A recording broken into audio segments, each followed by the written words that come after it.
ইসলাম তর্ক শিখায় না, তর্ক বন্ধ করায়।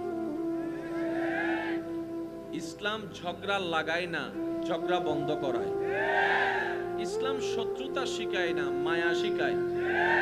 ইসলাম কেড়ে নেওয়া শিখায় না, দেওয়া শিখায়। ইসলাম খুন করা শিখায় না, বাঁচানো শিখায়। ইসলাম পানি বন্ধ করা শিখায় না, দুশমনকে পানি দেওয়ার নির্দেশ দিয়েছে ইসলাম।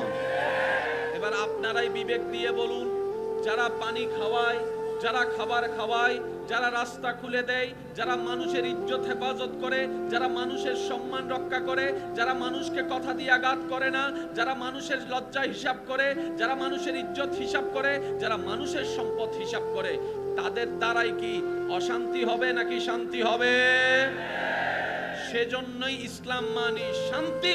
প্রত্যেকটা মুসলমান হচ্ছে শান্তির এক একজন বাহক।